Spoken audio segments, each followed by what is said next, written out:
Hey everybody, this is Kevin Daleen, and I'm excited to welcome you to my podcast called Shop Talk, where we're going to interview local entrepreneurs and community leaders to hopefully get actionable insights on how they've built their lives and their businesses that you, the audience, can take with them and hopefully implement into your life and your business. Well, thank you for coming on, John. Welcome to Shop Talk. Cheers, man. This is John Adams of Twilight Solutions, and I believe you're a local resident to Williams Bay. Is that correct? Yes. Okay. Kind of grew up in this area from the age of 6 and just got back to the Bay about 3.5 years ago. So, all right. Well, welcome too. Cheers. Why don't you give everybody a little background in you and what you do at Twilight Solutions and all things personal and business? All right.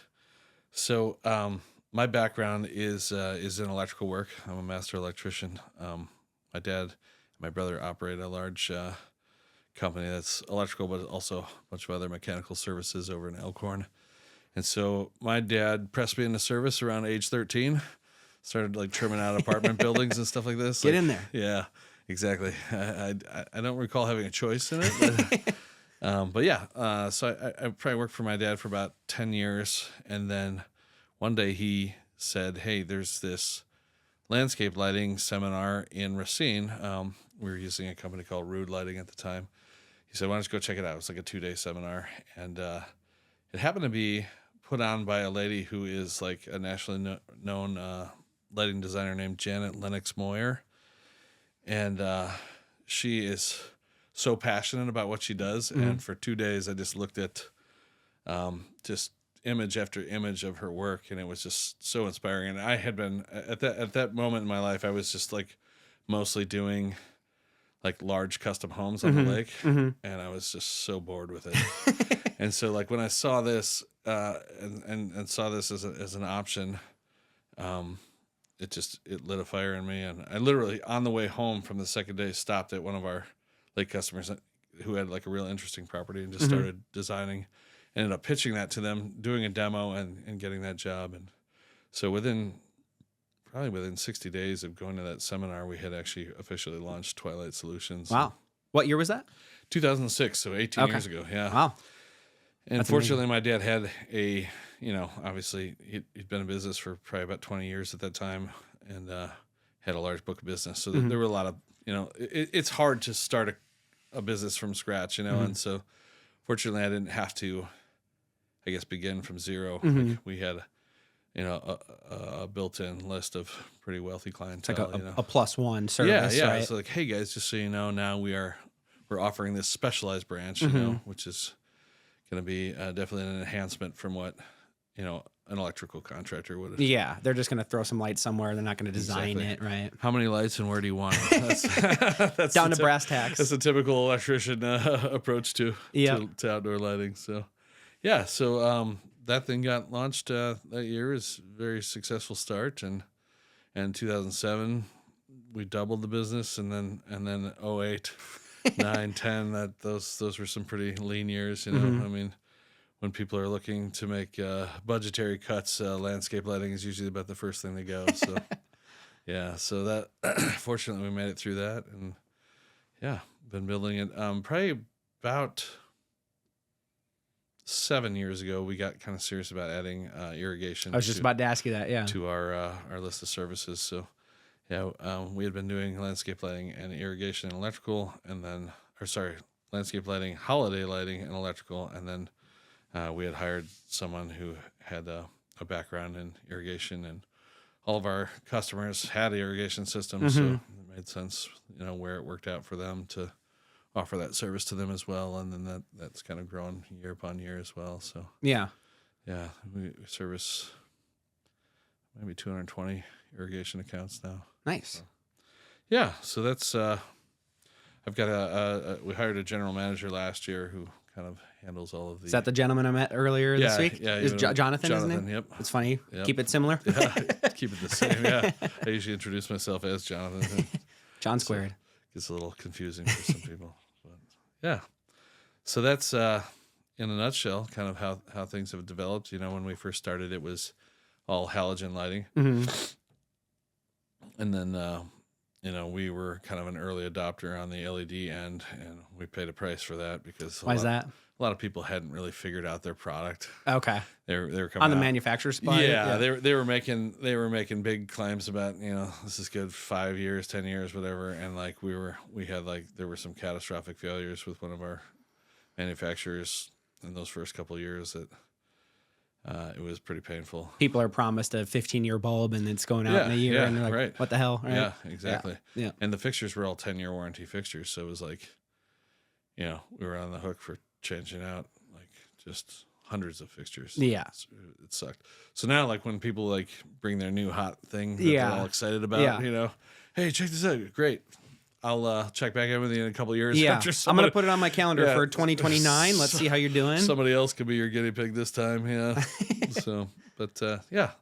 There's been a lot of innovation and a lot of development in our industry, since the advent of, warm white LEDs that people could use in the landscape. So yeah, that's all we design with now. There's no halogen anymore. Energy efficient. Yeah. Yeah. 80% less usage than, so rather than using a 20-watt halogen lamp, we were using a 4-watt halogen or a 4-watt LED lamp. So, Yeah. Better for everybody, right? Yep. Yeah. 5-year or 6-year warranty on most of the lamps we use, and 80% savings on the energy. So transformers get a lot smaller then. Yeah. We used to use a lot of 600s and 900s, and now it's 150s and sometimes 300s. So. Yeah. Yeah, we get a lot of stuff. It kind of the LED thing kind of idiot proofed the industry a little bit though too. Like brought some people who maybe aren't the best in. Right, because the guys that really sucked at it, they were trying to run like 20 fixtures on a single circuit from the transformer, and inevitably, your first one would have enough voltage, maybe your second one, and then the voltage just keeps dropping off until there's it's like a lighter, like a big lighter at the end. Yeah, so now with the LEDs, now people can actually get away with that. Okay. So it's there's definitely some people that shouldn't be installing because it's an art. I mean, it's to make a house look beautiful, make trees look awesome. You gotta have some design elements to it. You gotta know what fixture to use, and you gotta know exactly where to place it. And then you if you're using, a drop-in, what we call a drop-in LED bulb, you need to know the wattage and the beam angle, to make everything really dialed in, and then we often will work with customers too on everything else that's attached to their house, right? So like the coach lights, like we'll get those on timers or dimmers. If they're on timers instead of dimmers, then we'll order in some lamps that are like a real low lumens, so that it kind of balances with everything that we're doing. You're not glowing the house and soft lighting. The human eye will go to the brightest point of light always, so we have this like gorgeous, like subtle landscape design, but all you can see are the freaking glare bombs on the house. Glare bomb's a good term. Yeah. We, one of the other things too, I always tell people I'm here to save you from that. And I point up to the 2-head floodlight, that just like floods the perimeter. That's the bane of your existence, right? Yeah. We call those that's in case of emergency or security, or we call them the cleanup lights, right? At the end of the night, the party's over. You Turn it on. Need to see what you're doing on the patio. Yeah. So that's, I guess where we're at this point. Did you have an artistic background or anything that kind of drew you to more of the design side of things? Because it seemed like that conference kind of kicked off your passion for this, right? Yeah. I mean, when I think of the word artist, I usually think of other people, that are, great musicians or, painters or whatever. But a lot of people will use that term to apply to me. I guess, I am a musician. I love to write. I didn't know that. Yeah, these types of things. So yeah, I mean, definitely a creative person. So yeah, that's. What kind of music are you writing? I have not written a song in quite a while. I was working with my son on something they were working on, maybe last year, but would do a little bit of co-writing with my sister-in-law. Used to actually write some music, some original music for like church worship settings as well. Okay. Yeah, so I think most recently, I mean, I was playing with my sister-in-law again for a benefit show, but a couple of years ago we were we had a top 40 country band. Really? So, yeah. So That's awesome. Do a little bit of that too. I think more. So I always surround myself with better musicians than I am. You know. So I think more than being a musician, I'm more of a performer. Like I really love to be on stage creating something with other people, you know, that are really skilled with what they're doing. So yeah, I guess that all kind of fed into some creative aspects, right? Yeah, I just needed something that was more interesting than wiring houses, you know. And I had a lot of freedom in like client walkthroughs, like to be able to, you know, help them with interior lighting design. Mm-hmm. But, you know, I think the biggest thing or the biggest hang up that I find all the time with what I do now and what we did then is like you have in your mind, you know what it can be, but then there's the customer's budget, right? Yeah. So it's like, so a few times a year I get this, just this blank check to really design how I want to design. And those turn out to be pretty spectacular. But in the meantime, you know, I get stuck with lighting a lot of, you know, some of it ends up being fairly cookie cutter. You know? And that's business, right? You're going to get the projects that really drive your passion, and the other ones that keep the lights on, right? Yeah. No pun intended. I'd say probably it's a majority of keeping the lights on projects. But some of my favorite stuff is actually like really small stuff, like really intimate gardens. I have a customer over on the south shore of the lake. She's just got a really neat garden that she allowed me to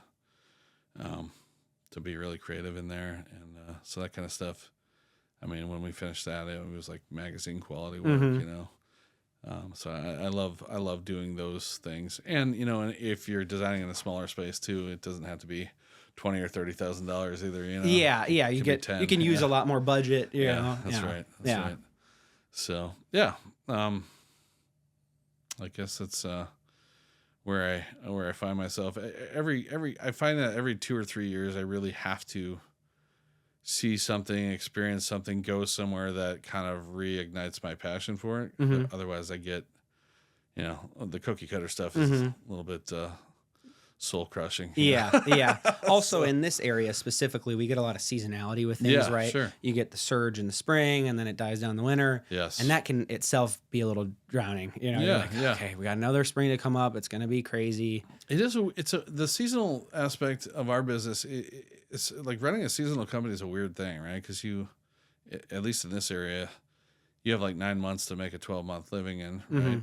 And so there's always this urgency just to keep hammering out every last thing that you can do. I mean, even now, like we're talking, well, and this week I have 2 last-minute people who want Christmas lights. Like most people don't want to pay for Christmas lights this late in the season, but we'll be out there tomorrow and install them both. At least it's warm out, you know. Yeah, thank God. Yeah.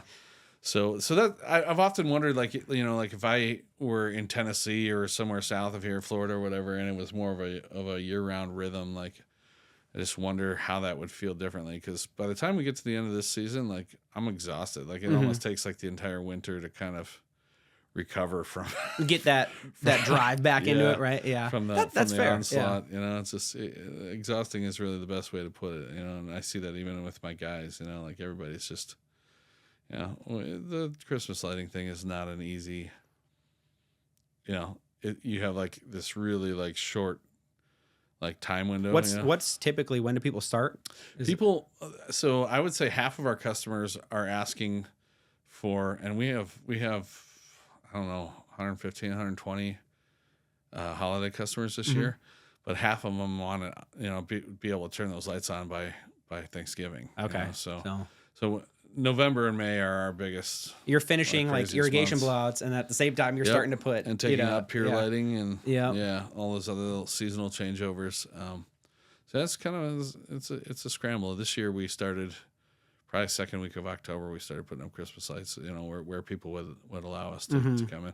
Some people are like, I don't want that in October, but it's like, don't turn them on until you need it. Yeah, you're not going to really notice them unless you turn them on. Yeah. So, yeah. And do you guys usually take that stuff down right after Christmas, or people let you keep it up till the spring? Usually we're taking it down in January or February. Okay. We wait for like a thaw, you know, a lot of cords are, you know, on the ground and this type of thing. So if that stuff is like snowed in or iced you're in. not gonna. Yeah, it's kind of hard, or if sometimes there's snow and ice on gutters where we have all these, C7 lights that are outlining the house, and so sometimes that stuff's all iced in. So kind of wait for a little bit of warm up. So not killing my guys for a second time. Yeah, right. A little double whammy right at the end of the season. Yeah. Yeah. What was when you put the irrigation into business? Because you didn't start with irrigation, right? Right. Was it just because it's a +1 service, or did you have anything that kind of sparked you to want to put that into your current book? It's definitely a +1. Yeah, it's just You're there. It was an obvious sidecar to kind of what we're doing, and I mean, I'm expecting in the next year or so that the volume of work that we're doing on the irrigation will probably eclipse what we do with lighting and electrical, just because everyone has an irrigation system around here. It also is kind of it's kind of a little bit of a recession-proof diversification. It just allows us to. I think people are a lot less likely to let their lawns go brown than they are to let their yards go dark. So like if we hit another downturn, I guess I would be counting on the irrigation to kind of really help carry. Yeah. Our day-to-day stuff. So that's why I was thinking, because being in a seasonal business and then also in a recession can get really hard. Yeah. You get a slow winter on top of a slow year, and it's like, okay, this is fun. Yeah. And ideally, in an ideal situation, our guys could roll over to my dad and my brother's company during the winter months, but those guys kind of seem to ebb and flow in the same time periods that we do. So it's difficult for us to ever kind of be able to help each other out, because if they're busy, we're busy, and we're both asking people for guys, and and when we're slow, we're hoping they're going to take them, and then if they have something drop or whatever, then we're back to being on our own again. So, so the last couple winters, the guys have mostly just subsisted on the electrical work that we're able to generate or shake the bushes for, as we say. So do you do just regular residential electric work too? Yeah. Okay. Yep, and commercial. Okay. Yep. So do my back best. to your routes as a Sparky. Yeah. Yep. And do my best to stay out of my dad and my brother's way. We don't poach each other's clients or anything like that. Mostly I'll pick up work from people that either don't have an electrician at all or have used somebody else that they're unhappy with. Yeah. So that's kind of where that stuff will come through, but mostly from our existing customer base. Yeah. But yeah. Nice. That's the I guess the winter, the sad winter story. Right. Get your cabin fever. Yeah. Yeah. So you play music at churches too, you said? I used to. I've been out of that probably 12, 13 years now. Okay. Yeah. So now you're just kind of, when a gig comes up or something like that, you'll go find what you want to play? Yeah. Again, I have no interest in doing the solo thing. You need a group with you? Yeah. Yeah. I hate, I still get asked to play at weddings and funerals and that type of thing. And it's funeral sounds rough. Yeah. It's usually just me and an acoustic guitar. I just, I don't love that as much. So. Have you ever seen Old School with Will Ferrell? Yes. When he's singing at the funeral. Oh, that's right. Was that Old School, or was that? I'm also thinking of the Wedding Crashers. Yeah, I think he was at a funeral at both movies. That whenever somebody says singing at a funeral, that's what I think of. Right on. Brings out the voice of an angel. Yeah. So, I guess just the season of my life and raising kids. I have 6 kids. I was just about to ask you, what's your family situation? Yeah, so I've got 6 kids, ages 14 and 22, and then we've got a little. My wife's little niece has been living with us for 18 months. So, and that's kind of, if I'm not at work, we're 100% on family duty and on deck with the baby. Yep. So that's. I imagine I'll be spending a lot of time with her this winter. So, how do you balance your time between work and family? Yeah, that's a great question, because a lot of people don't, right? So what we do is we hit it as hard as we can for 5 days a week. So Monday through Friday, 10, 12, sometimes 14-hour days, and then Saturday and Sunday are off. So we never have any never have any mandatory weekend work. If we're really jammed, we'll offer it to the guys. Mm-hmm. Say this is If you want it, it's here, yep, right? This is your choice, and so we have some guys that'll do a little bit of weekend stuff, but yeah, for the bulk of it, we're just 5 days a week. So yeah, I mean, I love to cook. I do most of the cooking in our house, but in the main thrust of the season, I don't have time to do a lot of that. So some microwave meals every now and then. Everybody's fending for themselves. Yeah, cereal, waffles, roaster. That's the way my family puts it. Chickens. When I was living with my parents, it'd be, tonight you're fending for yourself for dinner. And yeah, all right, I got it. Yeah. So the kids are all really great at making breakfast. When it comes to dinner, my daughter, we're hoping to get her plugged in a little bit more. She's 17, so yeah, that's I guess what the work-life balance. I don't like to compartmentalize it as much anymore. And I do try to. I'll flex in the daytime sometimes. Once everybody's off and running, knows what they're doing. Maybe I'll go home for an hour or two. Yeah, get your crew situated, and then go be a family man. Do some work from home sometimes as well. So yeah, I mean that's the thing why business is nice, right? You're going to take the risk and put all that work in to build a business, and you can have some freedom to do things that you care about. That's what you hope for. Yeah, right. Some people never take that time, but. No, but it's important if you can to do it. Yeah. You ever heard of the fisherman's test? No. Right? Where The guy with the boat. You should be able to go for a weekend fishing trip, and your business should be able to stay running. And sure, I think that's a good test to try and pass if that's what you want to do. Yeah. Right? Yeah. Yep, that makes sense. It's hard right now with this little girl and kind of the visits that she still has with her parents and stuff like that. So we have not done any traveling since last January. I guess we did go to Florida in March, but that is the idea, right? Is to get it to be able to step away for a week or two. Yeah, when you need to, right? Yeah, everybody needs a reset and some. Yeah. Come back at it refreshed, right? Yeah, I think the longest I think the longest I was ever gone was maybe a 3-week period, but I came back in the middle of that for like a day or two just to kind of set everything up for the next situation. That was a trip to Israel and also an elk hunting trip out in Colorado. So, oh yeah, that's awesome. What were you doing in Israel? Just checking it out? No, I actually had been invited to kind of make an introduction between a couple of different groups of people. Okay. And so that was my first time there. I made it back there a couple of years later with my dad and my brother. Nice. For the old Holy Land tour, But all the sightseeing. Yeah, for sure. How was elk hunting? Have you always been into hunting, or? No, that was kind of later in life. I think my wife's made comments like, if I would have known.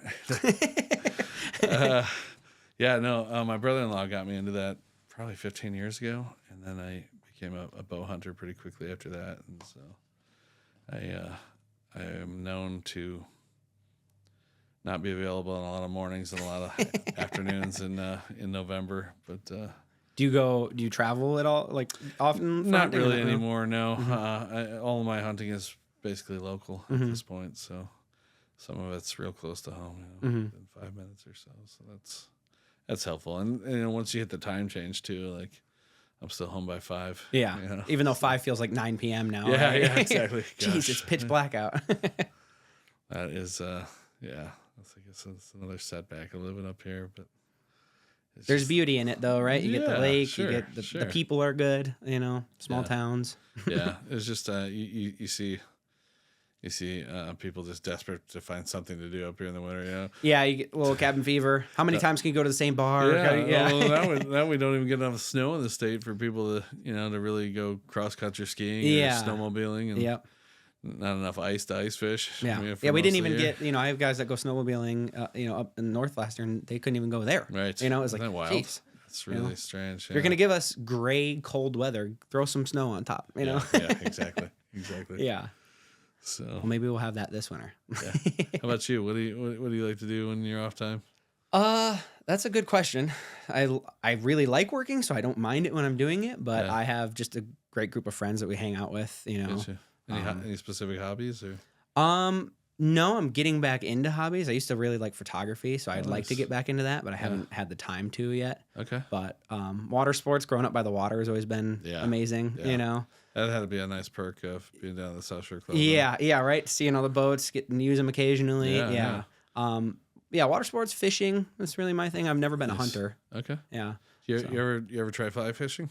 No, I've never tried fly fishing. I do want to try it though. It's a lot of fun. That's the only kind of fishing I do now. So. Where do you do that at? We usually travel like 3 hours west of here. Okay. I don't know. Most people that live in this area have no idea about like these other parts of our state. There's some. I'm one of them because I've never been to them, but I've yeah. explored them online. I'm like, wow, there's some. Dude, it's like the Smoky Mountains out there. Mm-hmm. I mean, it's hollers and ridges, and there's so much topography, and there's hundreds of miles of like blue ribbon trout streams out there. Really? It's all this spring fed, fresh. It's really beautiful. Yeah. So we get out there. There's Amish communities out there. Okay. So you're always slowing down for For a horse and buggy, right? Horse and buggy. Yep. But that one, that's I guess a hobby that I have found less time for in the last few years. But had a friend that owned a cabin out there, so we'd go and make a couple days of it usually. But I do like fishing because it's one of those things where in that moment that's all you can think about. So it's a good disconnect, especially something like fly fishing where it's a little more of an art, you know. Where I'm just casting out a lure. You're constantly in motion with the fly fishing, right? Yeah. Whether that's moving up the stream or just casting, or changing flies, and it's a very it is a very meditative thing, I guess. Yeah, those are the type of things that I enjoy because I think nowadays, especially with like social media and things like that, everybody needs a just take a breath, be in the moment, you know? Yeah. And so it's nice to find things like that. Yeah. We go up as a family, we go to Canada and we do a fly-in trip in the summer. Yeah. And that's awesome. I have never done that. You got to. I've heard amazing You get out stories, there, so. your phone doesn't work, and the only thing you're doing is fishing and hanging out with family. And Yeah. it's amazing, you know? So we've been doing it for a few years. Obviously COVID kind of threw a wrench in that. But we got back into it this year and it's awesome. Nice. Yeah. What part of Canada? It's Manitoba. And then you drive into Manitoba. It's like 3 or 4 hours into Canada, and then another 2-hour bush plane ride to the lake. Nice. And it's so cool. Shout out Jackson's Lodge. If anybody wants to do that, it's a hell of a deal, and it's awesome. Nice. You ever had any dicey experiences in the bush plane? No, I get motion sick super easy though. Me I mean, too. I'm the type. I've literally thrown up on a Ferris wheel, which is I don't know anybody who's ever done that. I've thrown up on a boat for sure. And so on the bush plane, I definitely had to dump a cooler out one time, but that was it. Oh shoot. Yeah. Actually, I take that back though. We did flying into the lake. Was it this year? There was a plane we pulled up and it looked a little sketchy because it was kind of buried into a bush. And we're like, oh my God, did we witness a plane crash happen here? Yeah. The pilot was running out of fuel. He landed, pulled it up onto shore. And then the people that were at that lake came and got him. And they just were going to figure it out the next day. But I'm like, for those guys up there, flying a plane is like us driving a car. Yeah, they're just like, oh, whatever. We're that's true. It's a different world. Man. Yeah, it's the one I don't think I have the nerves. I've read a lot of like Alaskan bush pilot stories and stuff like that. And it's not for me. Yeah, I like my feet on the ground, man. Yeah, I'm not necessarily scared of heights, but I would hate to have to be the one that's making the call of flying a plane. I'm like, that's too much responsibility for me. Yeah. Too many external factors. Always get a few stories a year, don't you? Yeah. Not enough to keep you. Yeah, you read the tabloids, you're like, oh, do I really want to go in that? Yeah, right. Yeah. So what part is where do you go fly fishing? It's in Western Wisconsin? Yeah, like let's just say Viroqua as like a starting point, right? So Highway 14 will run all the way out through Madison and take you all the way to La Crosse. So okay. I would say we're fishing probably half hour, 40 minutes on this side of La Crosse. Okay. But yeah, so it's like that Mississippi basin. Okay. All these streams eventually all flow into the Mississippi over there. And they all have trout? Yeah. What you're going after? Yeah, that's kind of what I really love fishing for. So. They're beautiful fish when you see them out of the water. Yeah. So up north, is it mostly pike and walleye? Or? Pretty much it, yeah. The pike eat everything else. Yeah. They'll even eat each other. You'll pull them up and there's one latched onto the other. It's like, oh my gosh. Yeah.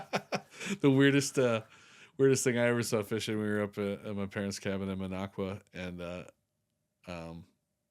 we got a walleye in the net. And it's thrashing around. Somebody's trying to, delicately get the hooks out of this thing. and all of a sudden you're like, what is that? And it was literally regurgitating a baby squirrel that must have fallen off of a branch somewhere. And then it just, whoop. Yep. Oh my God. And you think of walleyes as being like way down there, Yeah. So I don't know if it drowned and ended up on the bottom or like what happened there. But well, the other thing I think about, so you flay them open and you see fish in their belly and stuff like that. It's like, you still had the goal to go after a giant lure or something like that with that in your stomach. Yeah, with a full stomach. Yeah. Imagine if humans were that way. I guess in nature you're opportunistic, right? Feast or famine, right? Yeah. It's wild. Yeah. But no, I mean, as far as we were talking about hobbies, that's about all I do. I like working, I like hanging out with friends, fishing, Nice. Nice. You concert goer occasionally, Yeah. Yeah. What do you like? What's your genre? I've been to so many different concerts. I've been to everything from like a rap and EDM concert to country, So I've kind of seen a good gamut of them. Yeah. I've had some bad experience at concerts where you just people get out of control around you, and I don't like that scenario. You took too much acid, didn't you? That's exactly what it was. That'll do it. That'll do it. No, but I try and stay open-minded to different genres because I've heard songs that I like in any realm of the world, so I try not to be locked into one specific one. So. When's the last time you saw some EDM stuff? The specific EDM concert would have been I think it was New Year's 2017. Wow. Yeah. There was a guy. People get off their heads on New Year's Eve. Yeah. So, disclaimer: this is going to be a little bit of a gross story. There was a guy who must have drank too much, and there was somewhat of a mosh pit that formed in the circle. Yeah. This guy threw up. This is so gross. He threw up. He had a flannel on. He took his flannel off, wiped it up, put the flannel back on, and in that moment, I went, you know what? There's crowds for people. This might not be my crowd. I'm like, I just got to get to midnight and I'm going to get out of here. Oh, man. That's rough. That was rough. I hope you relocated at least. I moved as far as I could. Yeah. Nice. I use my friends as a human shield. I'm like, you guys make a wall here. Yeah.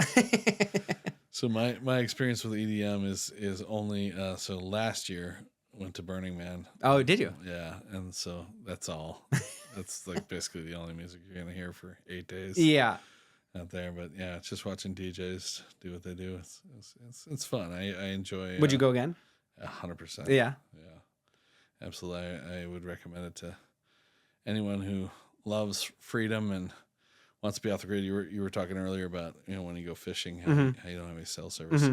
And for 2 decades, that was the status of that Black Rock Desert.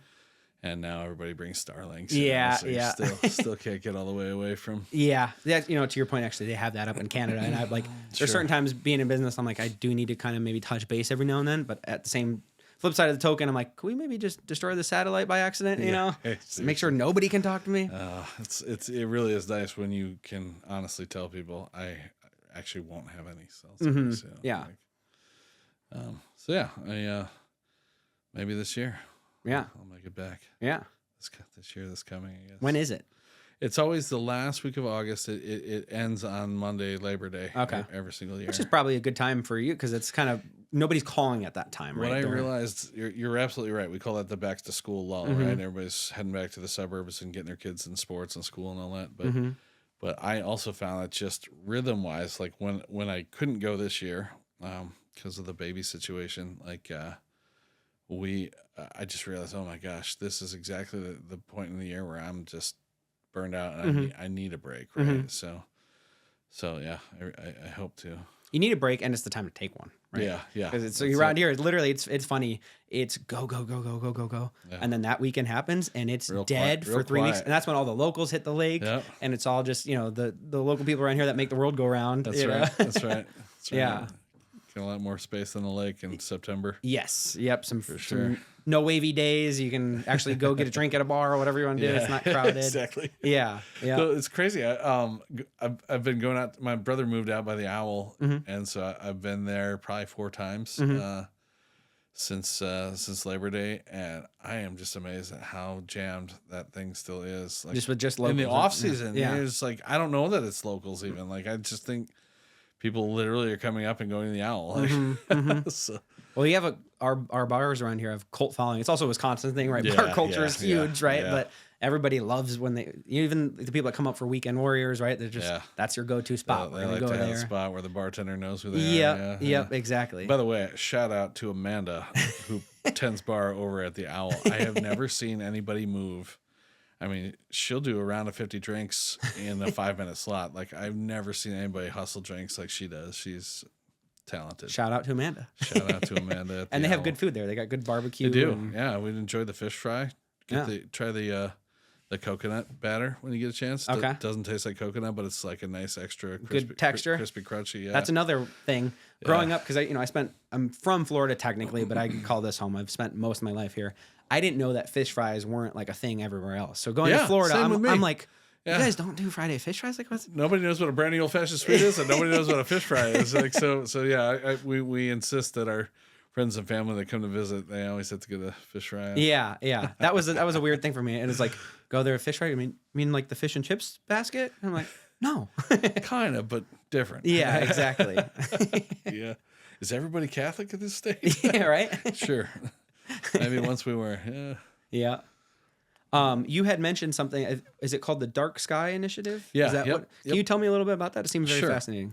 So, International Dark Sky Association is they're kind of dedicated to creating at least in areas. You see, like parks, like national parks, even small things like Kishwaukee can in the bay. Yeah. Can kind of apply for the status of that, and it's just an opportunity for people to go out and really see the night sky as close to our ancestors would have seen it, And so I know Arizona, California, Colorado, there's definitely designated areas there, but yeah, they have them around the world.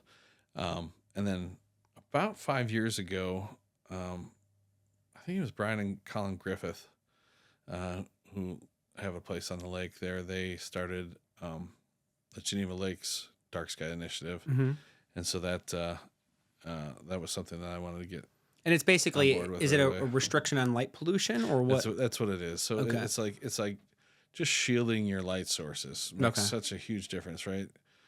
So everybody kind of has an idea what light pollution is, but then there's also light trespass.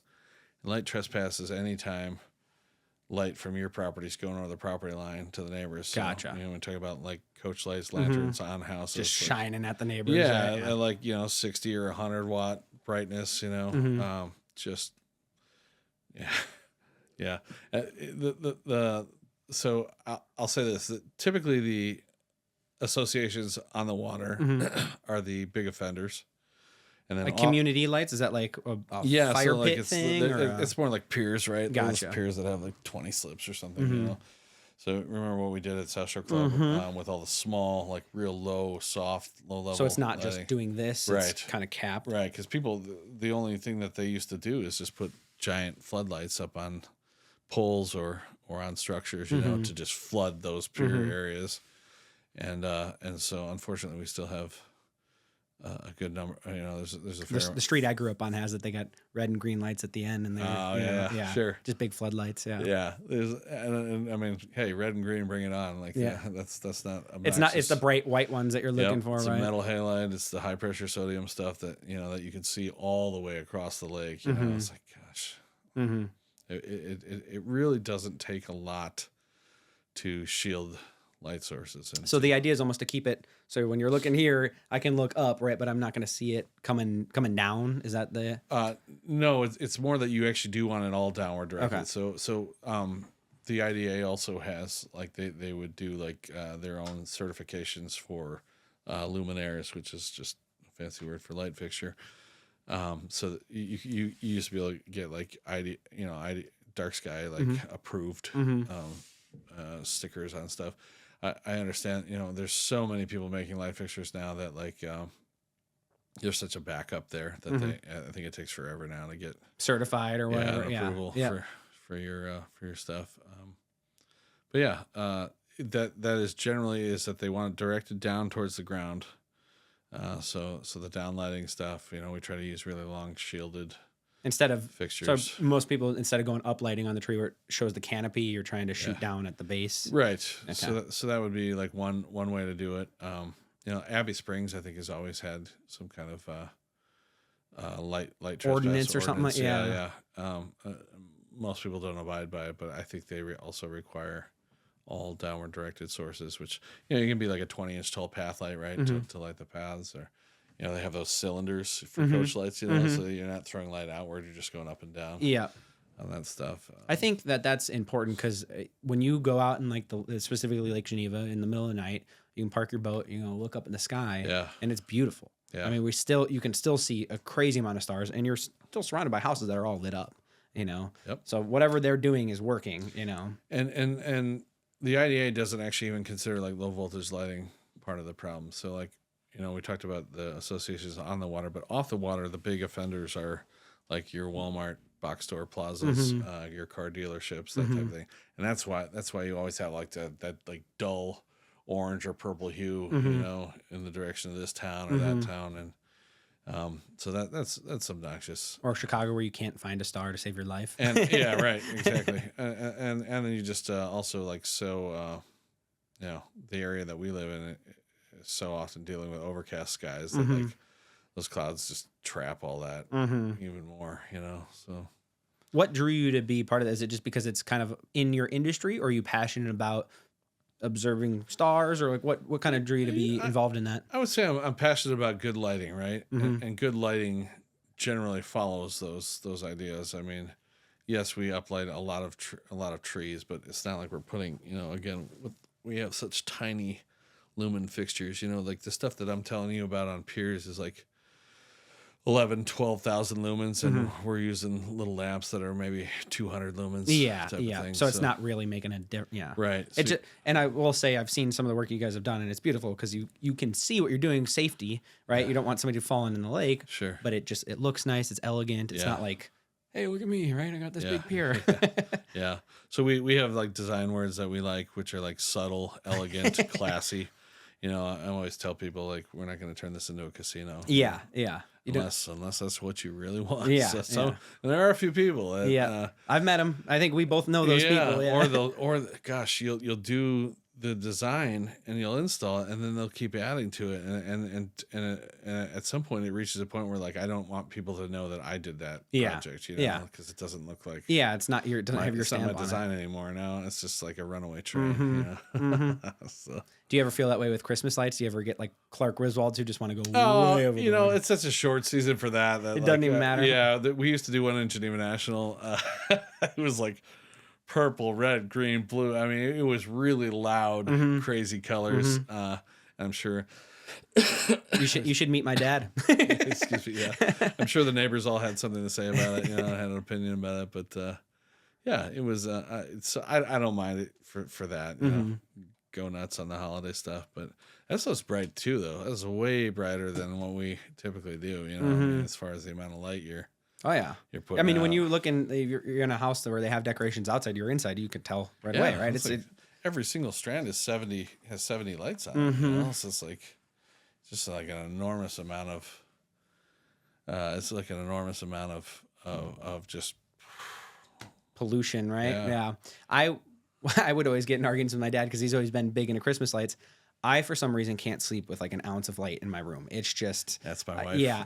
And so he would always put lights around my window when I was growing up. I'm like, I need something. I'm putting bed sheets, cardboard, whatever it can be, because I'm like, even if I get a little hint of light in my room, I have a hard time sleeping. And so I'm with you on the war against light pollution, but not against holiday spirit. That's right. For the record, Kevin Daleen supports all of your holiday cheer. He's your friend. That's a PSA. Yeah, that's right. Yeah. But I guess, you know, the thing that I'm always interested in is like how can we connect, you know, like your business with my business, you know, where we're actually kind of providing a kind of a seamless service for people. So where do you want to take your business? I know you just brought on Jonathan, was this past year, right? And he's kind of running irrigation things. That's right. That's right. I think we'll need to add probably another internal office person here this coming season. My daughter is actually interested in sales. All right. Yeah, she just interacts with people really, really well, and she has some sales experience so far. But I have some specific ideas where I think I may in certain neighborhoods that even send her door to door. You know, Okay. People are a lot more likely to open the door to a pretty young lady than they are to a guy with a beard. You know, like, what the hell is this? You know? A little off-putting. Yeah. No, that's good. You asking me to join your church? Are you selling me some? What is this? You know, so where I'm taking my business, that's a great question. I am not a good. If you ask me like what the 5-year plan for my business was, like, it's just every year just feels like, just grinding to get it all done. It doesn't. I would say I don't have a lot of emotional energy to.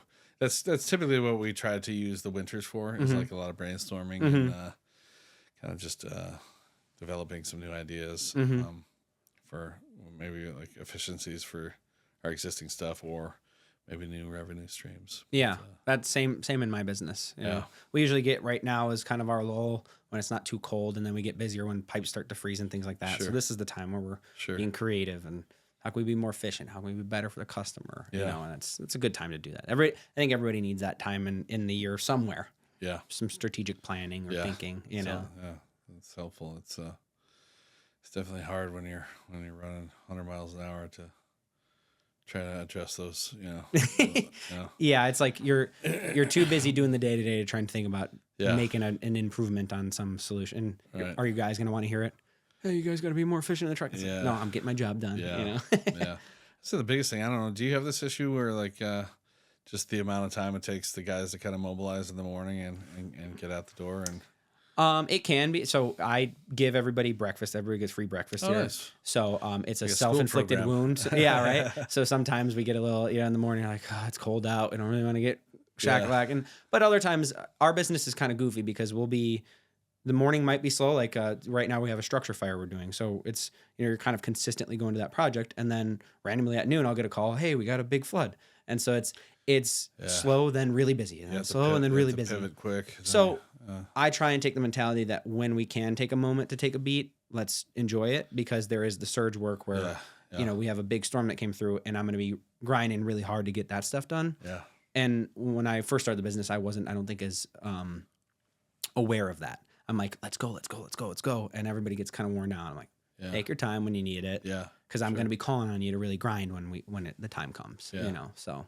I think we could definitely tighten up our early morning stuff, like getting guys out the door sooner. I think, unfortunately, it's become more cultural now to be at the office for a minimum of 30 minutes every morning. So.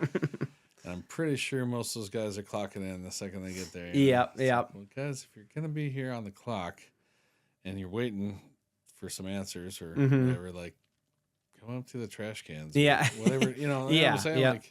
Like then be on the clock. If there's time to lean, there's time to clean.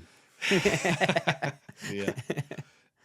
So, these are just some of the little pain points, along the way. Every business has them, right? Yeah. But you pay out, hundreds of hours of just shop time in a year. And that adds up. I do one thing that it was a struggle when we first got started, because a lot of my business, specifically restoration, isn't really a trade per se, right? And so trying to teach guys how to be more efficient at things has been something that's been kind of pivotal to our business becoming more efficient as a whole. Sure. And so it was trying to reduce trips from a job to Home Depot or a job back to the shop because you forgot something. And whereas some trades, like a carpenter's going to know I'm going to need X, Y, or Z. We got to teach our guys what they're going to need, because those trips can really hurt a service business like ours, right? Big time. Yeah. And it's just the other thing too is like just training your guys to let you know the afternoon ahead of time. Hey, I just ran out of cable. I just ran out of wire. So we're going to need an hour in the morning to go get all that, right? No. If you tell me now, I'll have it waiting for you. But if you don't tell me, then we're burning a lot of time. Yeah. Trying to scramble and grab that stuff. So. But those are the things where if you can make a 5-10% increase in that over the course of a lifetime of business, you can become this efficiency machine, which is something I'm passionate about. Not even because I'm trying to like squeeze everything I can out of the business. It's almost like a game to me. I'm like, how can we make this procedure more efficient, and that, this guy more aware of how his efficiency affects the business. Sure. Yeah. And there's the adage of the snowball effect, right? If this project gets delayed, the next one gets delayed. Seriously. Now I got angry customers. Yeah.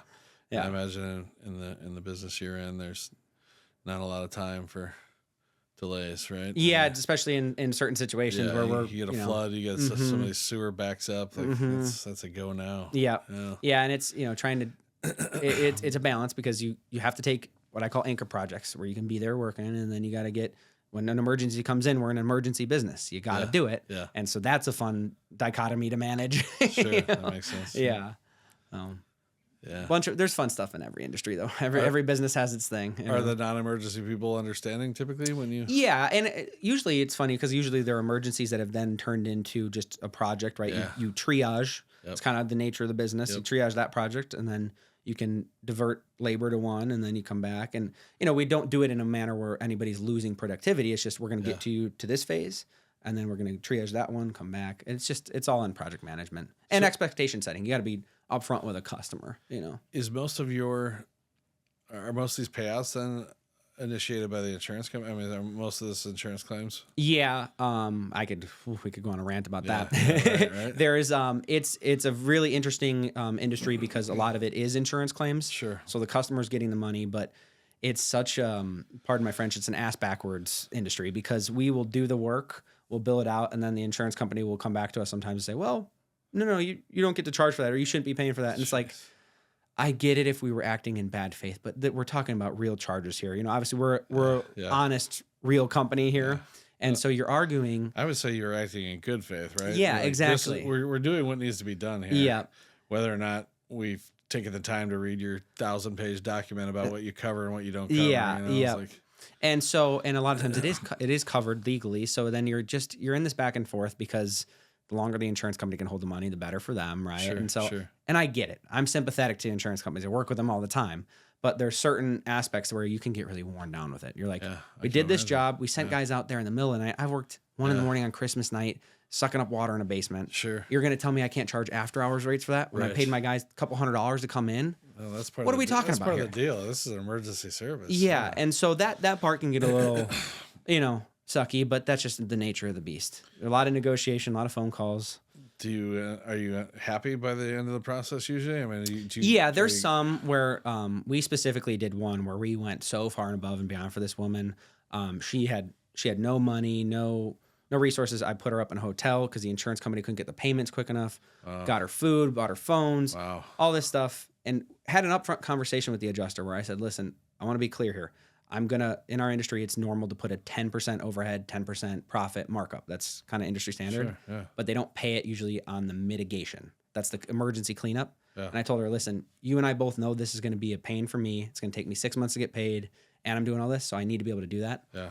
We go through all that. She stiffs us on the bill, shorts us $10,000, and we're never going to be able to get it from the homeowner. Come on. So you just take it on the chin, you move on, but it's like, it sucks when you're really trying to do the right thing. And it wasn't like we're overcharging. It's just a fair amount, Yeah.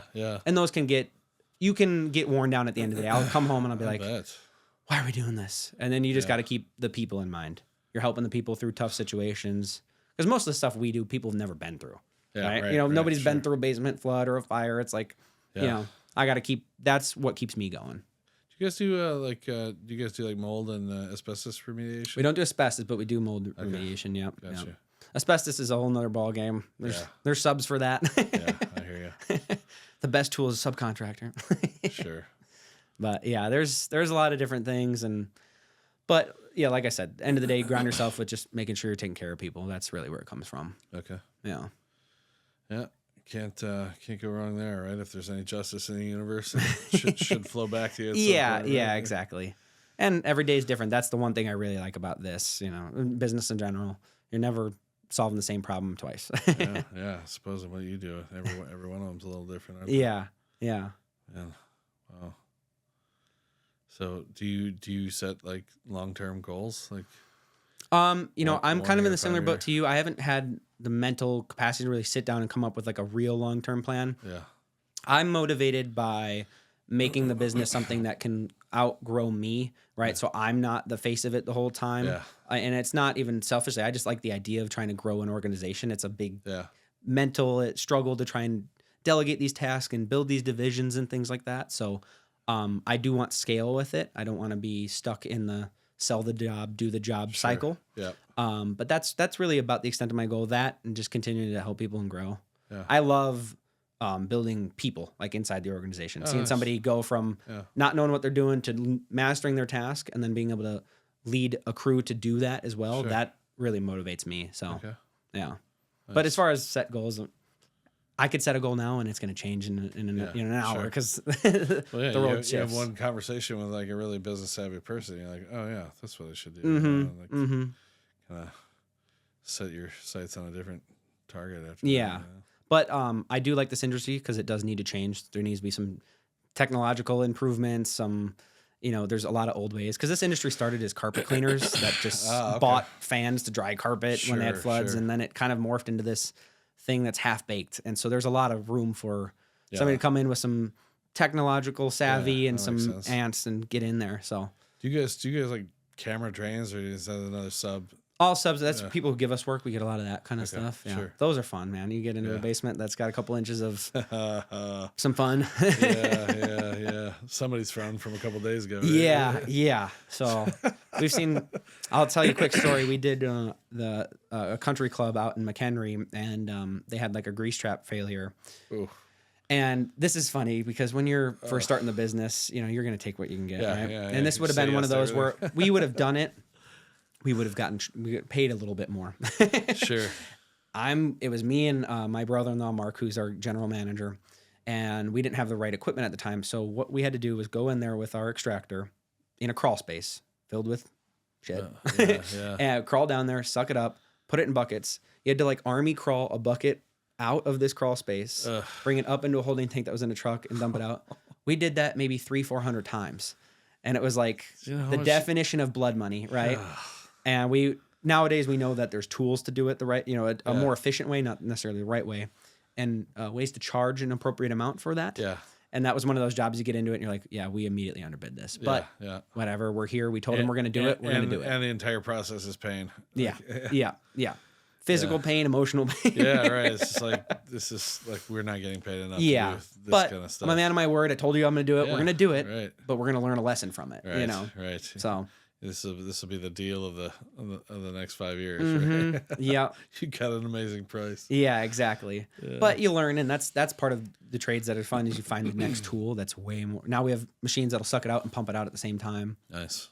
Game changer. Yeah, of course. So you just learn. Where do you pump that to? Holding tank still, yeah. Like plastic ones? Or? Yeah, like a thing that would go in like a tractor, you know, and then you gotta go get pumped out. If it's really big, you use you'll sub out a vacuum truck to come just suck it directly to a vehicle. Like the Pat's Honey wagon. Yeah. Nice. Funny, life comes full circle. I wanted to be that person when I grew up. Really? Yeah. The guy who used to do he works for Pat's. Shout out Mark. I just loved him growing up because he was such a nice guy. I'm like, he's always so happy. I want to be like him when I grow up. So life comes full circle. I'm sort of in that realm. Nice. Yeah. Yeah, now you're pumping shit. Yeah, right? Nice. Yeah. Cool. Yeah, I guess like one of my goals would be like in a seasonal situation would be like to to take like my core team and just basically be able to just salary them through the entire year. So that way, if there's nothing going on in the wintertime, that's all. They're still taken care of. It's all accounted for, yeah. Yeah. 'Cause, that's the hardest thing with a seasonal company is just like, these guys have like their bills don't shut off for 3 months. Every year. So just making sure that everybody feels secure, and so. That's the hardest part about business. I mean, every business has, cyclicality, maybe not seasonality, right? So just managing that. Sure. Yep. So that's something that I'm kind of exploring right now with our general manager on that, just to see what Yeah. And I don't know if that. I guess. Some of the factors are like, what are you paying out and overtime? Throughout the busy part of the year. That then just gets distributed over. School teacher style. For 3 months out of the year, but. Yeah, and then the other piece that we're working on right now too is we've never offered health insurance to the business before, but that seems to be more and more a concern for people. It's because it's so damn expensive. Yeah. Yeah. I'm young and healthy, and I'm paying $100 a month, and it's like, ugh, right. So imagine older employees or employees with a bunch of children, and it's yeah. What are you paying a month? Yeah.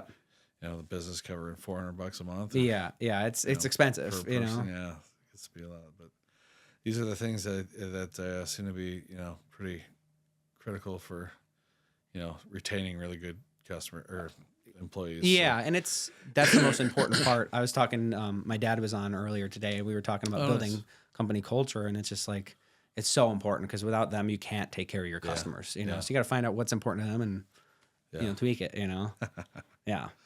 That is the truth. That is the trick, isn't it? Mm-hmm. And bench time is hard.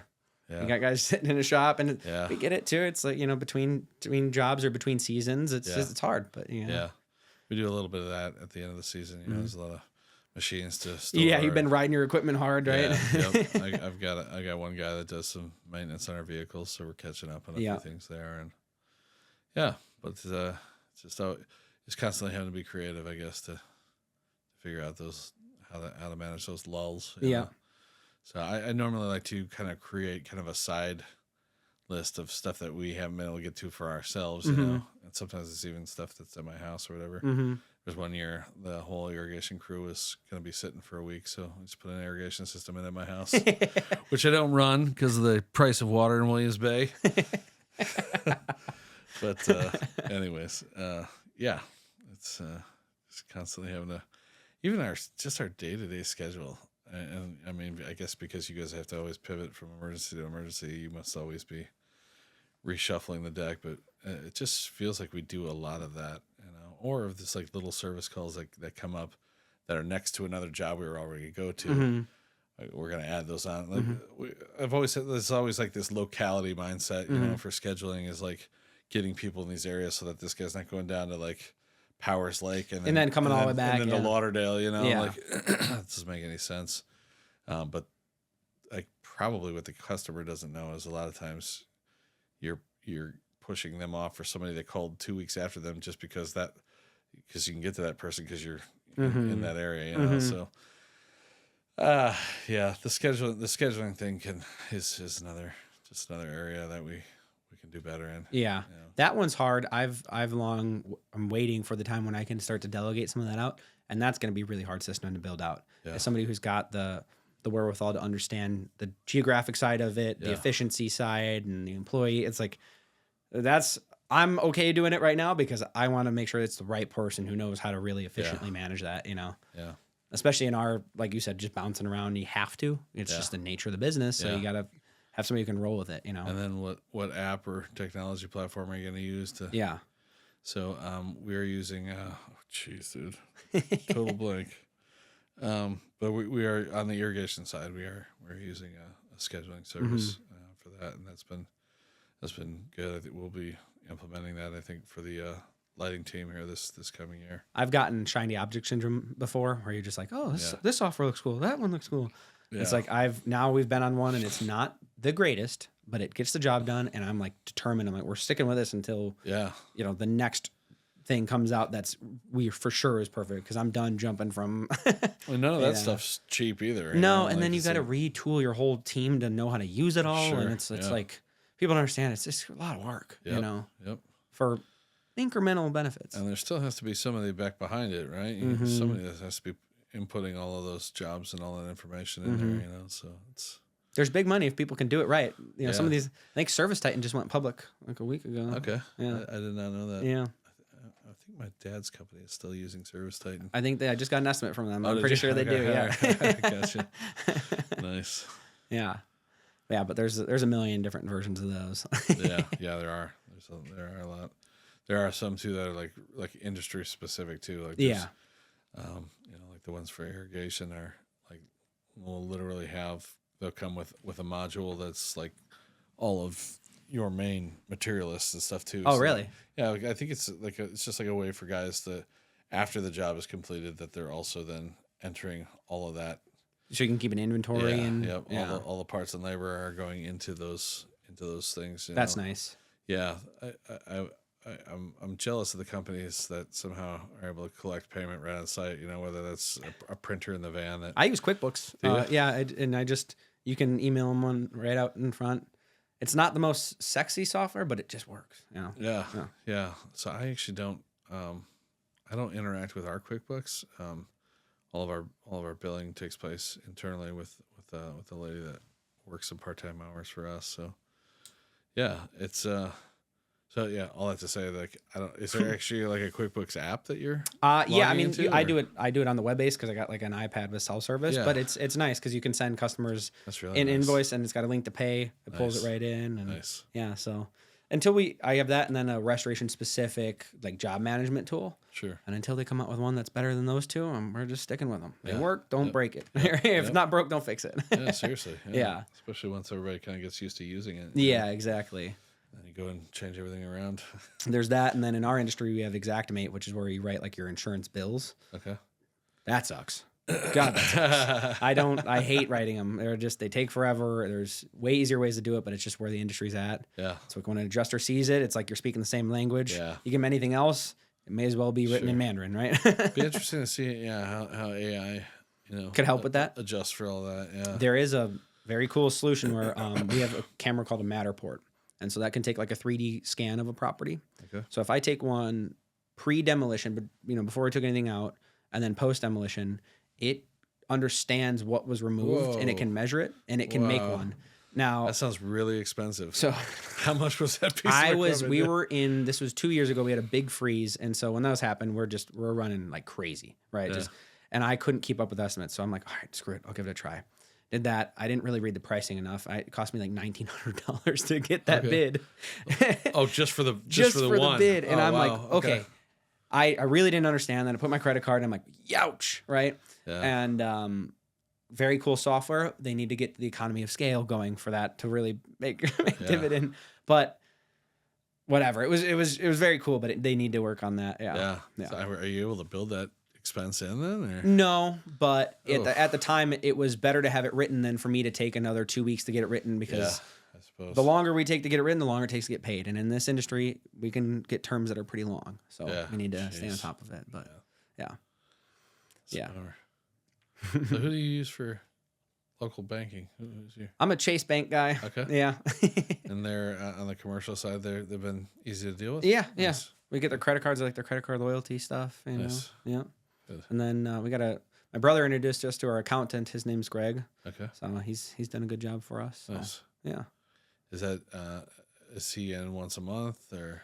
He does he's all virtual, and then we have a weekly call with him just to go over certain stuff. Sure. So, Okay. yeah. So you keep up with him weekly? Yeah, 15 minutes. So Okay. something that's helped me in business was originally I was not very involved in the books. Like I didn't do a lot of the monthly transaction stuff or account.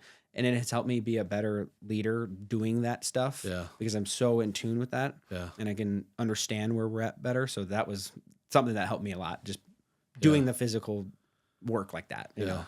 I prefer to not be involved in that. It's over my head in a lot of it. Well, but it's also too, like just watching the cash flow come in and out, it's like I have an extremely reliable person that is working that side of things for me. So it's like, as long as she tells me that things are okay, yeah, then you're good. Yeah. It is emotionally hard when you're like, man, all this money came in, now it's all going back out. Yeah. Now I gotta wait for it all to come back in.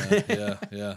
I don't enjoy thinking about money. No. It's never been a goal of mine to be like wealthy, I guess, in the first place. And so life experiences, needs of other friends and family, like these are the type of things that like just drive me to generate the money. But like, I think I'm probably only 4 years into an actual retirement account, type of thing. Like it was just, everything was just kind of year by year, up until my goal with it wouldn't be to have some exorbitant wealth. It'd just be, do I have to worry about going out to dinner? No. Do I have to worry about any monthly expense? No. Like that's my goal. When you could take that high level stress off, because there's always going to be problems in life. It's like if that could be not one of them, great.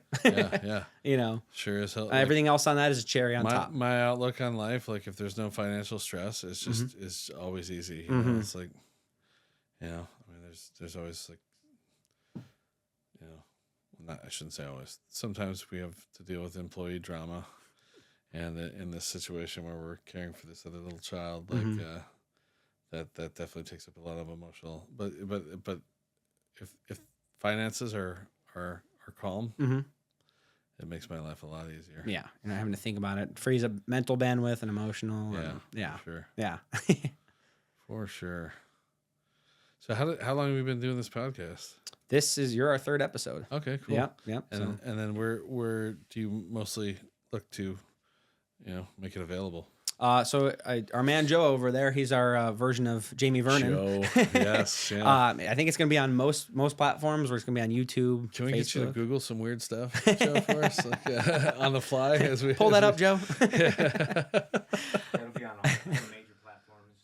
Nice. YouTube, Apple, Spotify. Very cool. Yeah.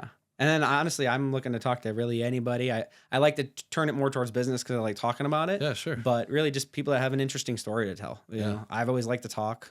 Yeah. And we just want to give people something interesting to listen to and hopefully get something out of it. Yeah. You know? Yeah. Something they could put in their business or their life and take with them. There's a lot of fascinating business owners around here. Oh yeah. Right? We have so many. People who have like reinvented themselves like over and over again. And yeah, there's some really, really interesting people around here. Yeah. We were at that event last Thursday, and it was funny. You're just in there, and that's like the group of people that make this area go round. Right? Yeah. It's all the people that are behind the scenes that make all the lake houses work and make all this economy go. And it was a cool thing to see. Nice. You know? But yeah, there's plenty of subject matter around here. Yeah. Yeah. A lot to talk about. Yeah. I wonder how, everybody always has the same complaints, right? On the customer side of things which is that, thanks for calling me back. Like I called 3 other companies and didn't get a single call back, that kind of stuff. It's like, man, how much business does any given company lose in a year just from being slow on the response? Yep. Yeah, that's very true. We get that a lot too. It's like you guys showed up to an estimate, you put boot covers on, you did what? It's like, is the bar really that low? Yeah. And we're not by any means perfect. So it's like if we're looking great, it's right. It doesn't take that much. It really doesn't. Mm-hmm. You just have to be intentional about it, I guess, continuously. Are you like a business book reader or like a business seminar attender? Or? I'm all pretty much just podcasts or audiobooks. I will fall asleep if I start reading a book. Yeah, sure. I do the same thing. What is that? Somebody told me recently that like eye fatigue actually makes you tired. I'm supposed to wear glasses, so that's probably part of it. Should be I skip. glasses So if I'm reading top line, I'll accidentally skip down 3 lines below it. Like, what's going? And that's all because I don't wear my glasses. Yeah. Okay. But I love learning. So I do too. Yeah. I do too. Why do you read a lot, or you do seminars or anything? I own a lot of books. Mm-hmm. I lose interest very quickly. I think the audio thing is also what works best for me. Mm-hmm. I'm always learning. I'm always listening to like long form interviews or long form teachings. Mm-hmm. Just a lot of stuff like that where it's an hour to 3 hours long. And I have the attention span for that. But for some reason, like the book thing, like you read it in one spot, or maybe it's your nightstand, maybe it's a room downstairs, and then you leave it there, right? And then crazy busy for a couple of days. Then you go back, and you're like trying to remember, like you got to start fresh again. What you read, previously, and or maybe you want to read that book. You're like, crap, I left it at home, or I left it in the office. So that's part of the reason I like this type of form of speaking is like a long form podcast. I can learn a lot about you, whether I'm the one actually conducting the interview or if I'm listening to it from another podcast. It's just, you get to know the person, and all it takes is a little nugget that you can pull away from that conversation that you can implement in your own life. Yeah. Right? And that's right. And it might take 3 hours to get that one nugget, but hey, it can change somebody's perspective on things. It's a cheap investment sometimes, right? Yeah. Especially in this world. I mean, there are 10 million podcasts out there, right? And God knows how many audiobooks. So you're probably like me, where you're in the car half the day anyways, driving from site to site, and so even just catching those little 15-minute blocks. Yep, that's exactly what I do. Yeah, it's helpful. Yep. But a lot of cool tools and technology for us to be able to access information and learning. That on the fly. That YouTube's a big one. Think about how many people are just remodeling their houses, just doing everything themselves, watching YouTubes. Yeah, they keep our restoration business and yeah. And you broke a pipe. Yeah, you mean you have to glue these fittings, right? Yeah.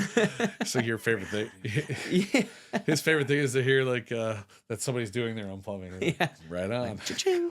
But yeah, I mean, it is fascinating. I mean, I've learned a lot. I did my first brake change on my car from YouTube. Nice, sure. It's like, I don't know whether that was a good idea or not. What an amazing tool. Yeah. You know? It really is. Gosh, you can learn about anything like in minutes. It's really something. So. It also keeps the competition easy to beat sometimes. Like in your business, I'm sure there's a guy who's like, I got a pickup truck and I can go buy some light fixtures. Cool. We're in business. Can you imagine being a landscaper? Yeah. Like I feel bad for So much like the competition. really good companies around here because every year there's 10 more guys with a pickup truck and a lawnmower and a cell phone and the magnets slapped on the door.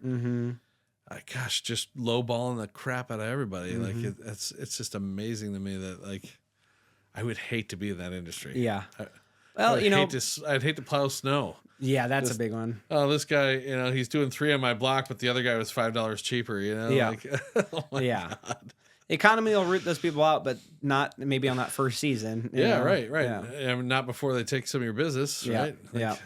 That's something my dad told me one time. He's like, just keep in mind, business is a marathon, not a sprint. He's like, you just gotta stay smart, stay in the game, you know. And well, you're that's definitely true. a lot more niche too, right? Like your biggest competitors are coming from out of town. I'm Yeah, sure. yeah. I mean, you know, it's an attractive industry in the hindsight because you don't need a lot of stuff originally to get started. Yeah. And there's a lot of just they call them chucking a truck, right? Yeah. But they'll learn quick that this is a complex industry. There's a lot of nuances to it. So Would you ever do the crime scene cleanup, like cleaning up all the blood and?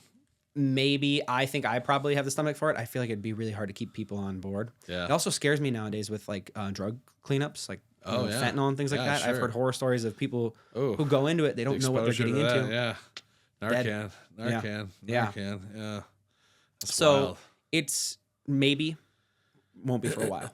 Yeah. Yeah. And that's also, as I understand, it's just like I think we might have We had were talking about it. we had a conversation about this, and there was that guy who would literally like he'd get the call at 8:00 at night, and it was for something 1,000 miles away, and they just get in the truck and start driving. Like I'm in all the Facebook groups for these things, and there's guys that do it. I mean, make good money, deservingly so, because who wants to do that? Yeah, but seriously. you know, for me, Like some of the bad ones too are like, you know, some old person who's melted into their couch for the last 2 weeks because nobody knew they were dead, you know. Like, so the company that originally inspired me to start this business was originally frog in your throat. yeah. Was originally a subcontractor, and I was talking to him, and he got it was like a Subaru Outback or something like that. I'm like, where'd you get that car? And he was telling me a story about how he got it from a deceased person. Like they died in the house, and then they were selling everything. I'm like, I wouldn't want that. You know, it's some bad karma going around in that vehicle. Yeah. But yeah, there's some nasty stuff. I mean, even without doing trauma claims, we see plenty of gross stuff. Do you really? Hoarding houses. Some just. Yeah. So who is it that contacts you to clean out the hoarding houses? Is it the relatives of the hoarder? Is it like the bank because they had to repossess the house? Like who's calling you and saying, hey, I need this house emptied out by next week? Yeah. So all the above. Okay. I think the most common one is it's just related to an insurance claim. Okay. So, you know, a house that is technically a hoarder, they had a flood. Now, in order to clean up the house, we have to get everything inventoried and out of there. Okay. And so we're in our industry, there's contents companies. We're not one of them. So we do work with partner companies. Did you do it by weight? Yeah. And we had 382 pounds of National Geographic magazines. Well, you want to talk about sometimes miserable work is when it's part of a claim, you have to inventory and document everything you remove. And so, you know, we work with, occasionally we will do them, but if we're busy, we'll just sub out the contents portion and we clean up the structure. Wow. But there's guys that are sitting there writing. 1,732 McDonald's bags. Yes. Yep. Like, yep. Because it's all part of a claim, and my God. Did I ever tell you about the grossest thing I ever saw was a friend of mine was looking at a house right here on State Line Road, right? Just south and west of or east of Walworth. And you know, we all know about the cat houses, right? There's the cat crazy, right? Where people are there with 30, 40 cats. This was a new level. This dude had moved all of his chickens. I don't know how many dozens. I have chickens. And I'm already getting grossed Bro, out. like they lived in the house with him for a couple of years before he lost the house. I think the subfloor had to be replaced. Like they 100%. Crapped up the stairs. The basement, like the steel beams in the basement were Rusted, corroding because of the high whatever ammonia or whatever is in chicken poop. Like was like eating the beams. Did like, he buy it? Your what's buddy that? buy that house? No, he didn't. Yeah, I saw somebody. It looks like somebody is there now, but it almost looks like they're just getting going on it. So I don't know. You gotta have some serious vision. Yeah, it was an incredible piece of property, and the reason why nobody just wanted to burn the place down was because like the house was only like 20 or 30 years old. Like, Yes, big 2-story house, probably 3,500 square feet. It was like, and bro, like all the yard, everything was just like covered. It was plastic bags everywhere because he would go to these farmers markets down in Illinois, and whatever like produce was going bad, and that they were taking, like he was gathering it for free for the chickens and bringing it back to feed the chickens, and just freaking discarding the bags. I have we had 6 chickens, 1 passed, so we have 5, and I mean their coop isn't by any means luxurious, but you go in there and it's like, oh my god, can you imagine having that in your house? Yeah, like, ugh, no, love them, they're cute, they provide us eggs, but would not want them in my house. Cat crazy, chicken crazy.